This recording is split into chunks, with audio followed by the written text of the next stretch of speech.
La máscara de la muerte roja. La muerte roja había devastado el país durante largo tiempo. Jamás una peste había sido tan fatal y tan espantosa. La sangre era encarnación y su sello, el rojo y el horror de la sangre. Comenzaba con agudos dolores, un vértigo repentino, y luego los poros sangraban y sobrevenía la muerte. Las manchas escarlata en el cuerpo y la cara de la víctima eran el bando de la peste, que la aislaba de toda ayuda y de toda simpatía. Y la invasión, progreso y fin de la enfermedad se cumplía en media hora. Pero el príncipe próspero era feliz, intrépido y sagaz. Cuando sus dominios quedaron semidespoblados, llamó a su lado a 1000 caballeros y damas de su corte, y se retiró con ellos al seguro encierro de una de sus abadías fortificadas. Era esta de amplia y magnífica construcción, y había sido creada por el excéntrico aunque majestuoso gusto del príncipe. Una sólida y altísima muralla la circundaba. Las puertas de la muralla eran de hierro. Una vez adentro, los cortesanos trajeron fraguas y pesados martillos y soldaron los cerrojos. Habían resuelto no dejar ninguna vía de ingreso o de salida a los súbitos impulsos de la desesperación o del frenesí. La abadía estaba ampliamente aprovisionada. Con precauciones semejantes, los cortesanos podían desafiar el contagio, que el mundo exterior se las arreglara por su cuenta. Entretanto era una locura afligirse. El príncipe había reunido todo lo necesario para los placeres. Había bufones, improvisadores, bailarines y músicos. Había hermosura y vino. Todo eso y la seguridad estaban del lado de adentro. Afuera estaba la muerte roja. Al cumplirse el 5º o 6º mes de su reclusión, y cuando la peste hacía los más terribles estragos, el príncipe próspero ofreció a sus 1000 amigos un baile de máscaras de la más insólita magnificencia. Aquella mascarada era un cuadro voluptuoso, pero permita que antes les describa los salones donde se celebraba. Eran 7, una serie imperial de estancias. En la mayoría de los palacios, la sucesión de salones forma una larga galería en línea recta, pues las dobles puertas se abren hasta adosarse a las paredes, permitiendo que la vista alcance la totalidad de la galería. Pero aquí se trataba de algo muy distinto, como cabía esperar del amor del príncipe por lo extraño. Las estancias se hallaban dispuestas con tal irregularidad que la visión no podía abarcar más de una a la vez.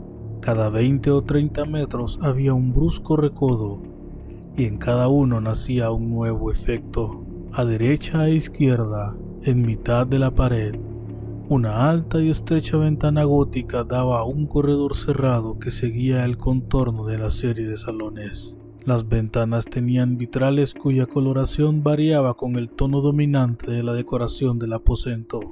Si, por ejemplo, la cámara de la extremidad oriental tenía tapicerías azules, vívidamente azules eran sus ventanas.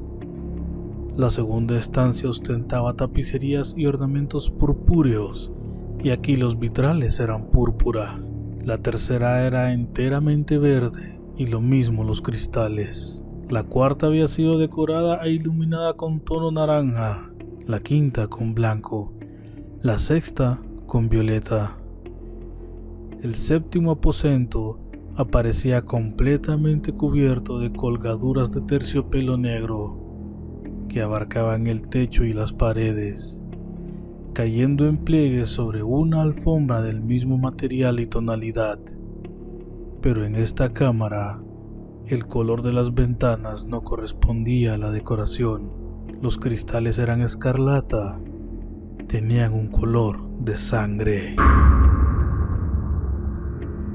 A pesar de la profusión de ornamentos de oro que aparecían aquí y allá o colgaban de los techos, en aquellas 7 estancias no había lámparas ni candelabros. Las cámaras no estaban iluminadas con bujías o arañas, pero en los corredores paralelos a la galería y opuestos a cada ventana, se alzaban pesados trípodes que sostenían un ígneo brasero cuyos rayos se proyectaban a través de los cristales teñidos e iluminaban brillantemente cada estancia. Producían en esa forma multitud de resplandores tan vivos como fantásticos. Pero en la cámara del poniente, la cámara negra, el fuego que a través de los cristales de color de sangre se derramaba sobre las sombrías colgaduras producía un efecto terriblemente siniestro y daba una coloración tan extraña a los rostros de quienes penetraban en ella que pocos eran lo bastante audaces para poner allí los pies. En este aposento, contra la pared del poniente, se apoyaba un gigantesco reloj de ébano. Su péndulo se balanceaba con un resonar sordo, pesado, monótono, y cuando el minutero había cumplido su circuito y la hora iba a sonar, de las entrañas de bronce del mecanismo nacía un tañido claro y resonante, lleno de música, mas su tono y su énfasis eran tales que, a cada hora, los músicos de la orquesta se veían obligados a interrumpir momentáneamente su ejecución para escuchar el sonido, y las parejas danzantes cesaban por fuerza sus evoluciones. Durante un momento, en aquella alegre sociedad reinaba el desconcierto, y mientras aún resonaban los tañidos del reloj, era posible observar que los más atolondrados palidecían y los de más edad y reflexión se pasaban la mano por la frente, como si se entregaran a una confusa meditación o un ensueño. Pero apenas los ecos cesaban del todo, livianas risas nacían en la asamblea.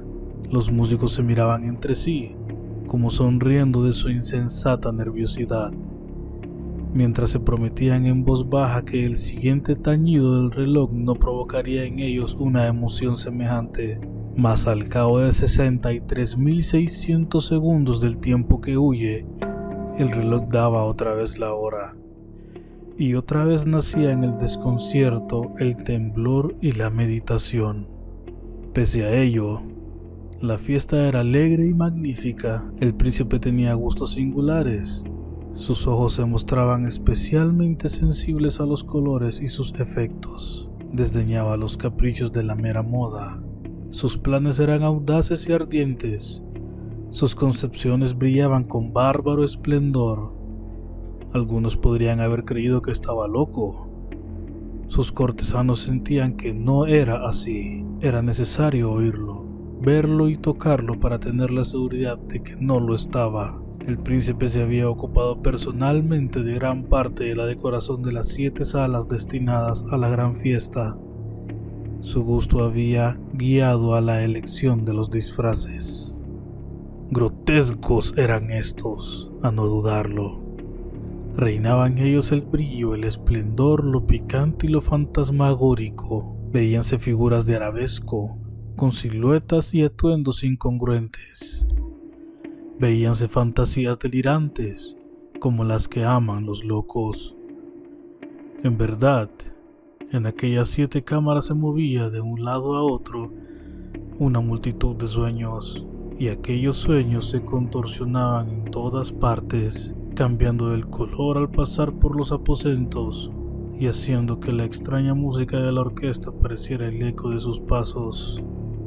Mas otra vez tañía el reloj que se alzaba en el aposento de terciopelo. Por un momento todo queda inmóvil. Todo es silencio, salvo la voz del reloj. Los sueños están helados, rígidos en sus posturas, pero los ecos del tañido se pierden. Apenas han durado un instante y una risa ligera, a media sofocada, flota tras ellos en su fuga. Otra vez crece la música. Viven los sueños contorsionándose al pasar por las ventanas, por las cuales irrumpen los rayos de los trípodes.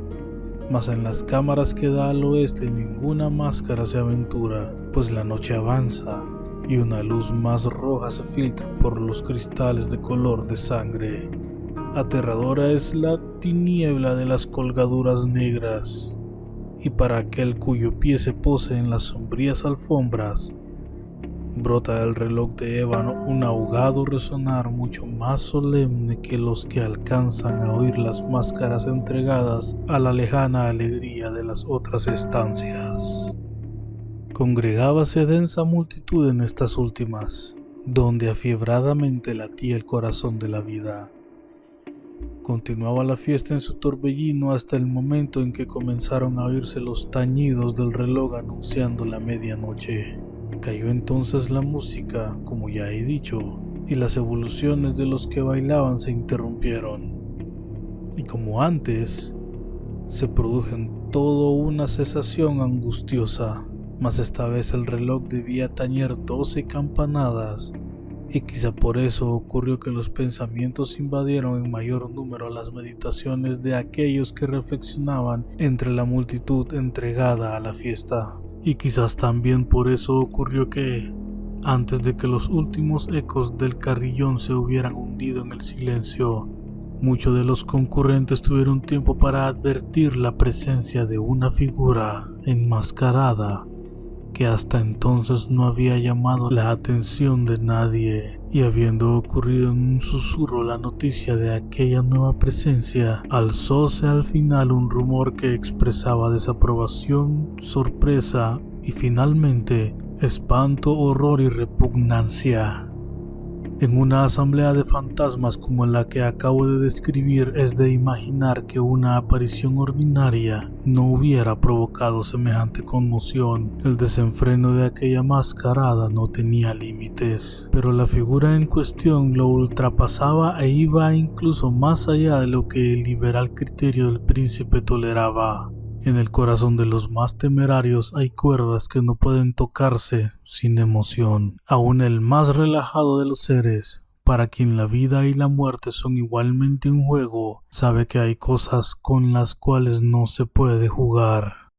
Los concurrentes parecían sentir en lo más hondo que el traje y la apariencia del desconocido no revelaban ni ingenio ni decoro.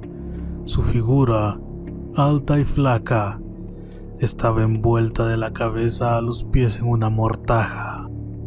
La máscara que ocultaba el rostro se parecía de tal manera al semblante de un cadáver ya rígido. El escrutinio más detallado se habría visto en dificultades para descubrir el engaño.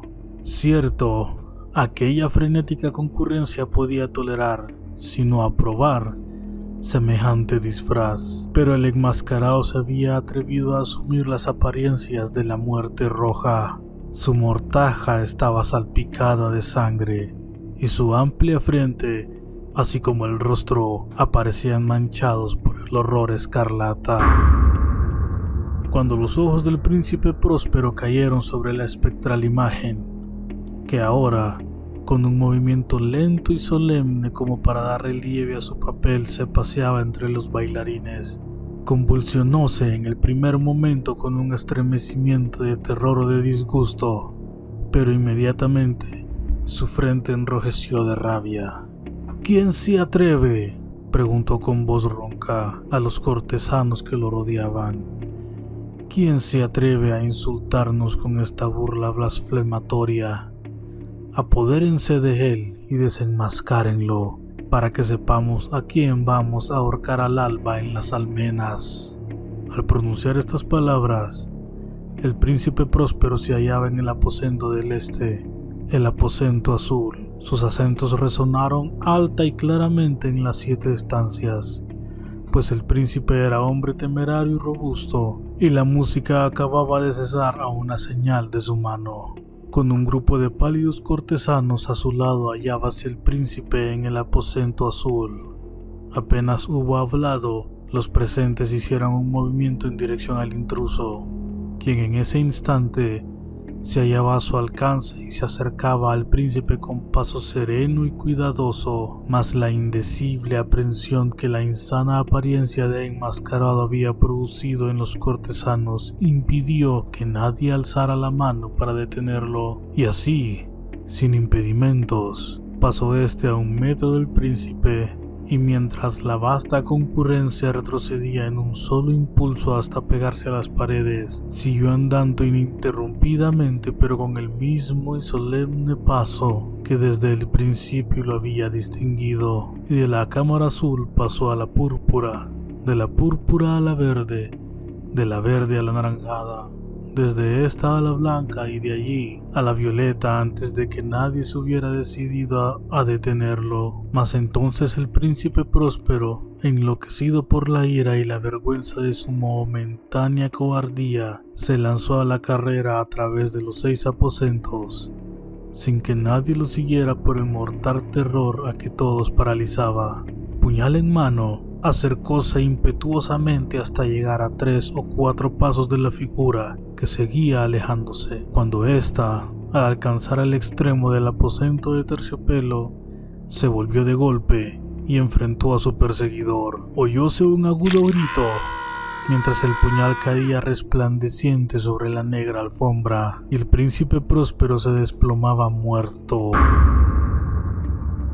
Poseídos por el terrible coraje y la desesperación, numerosas máscaras se lanzaron al aposento negro, pero al apoderarse del desconocido, cuya alta figura permanecía erecta e inmóvil a la sombra del reloj de ébano, retrocedieron con inexpresable horror al descubrir que el sudario y la máscara cadavérica que con tanta rudeza habían aferrado no contenían ninguna figura tangible, y entonces reconocieron la presencia de la muerte roja. Había venido como un ladrón en la noche, y uno por uno cayeron los convidados en las salas de la horrilla manchada de sangre. Cada uno murió en la desesperada actitud de su caída, y la vida del reloj de ébano se apagó con la del último de aquellos alegres seres, y las llamas de los trípodes expiraron, y las tinieblas, y la corrupción, y la muerte roja lo dominaron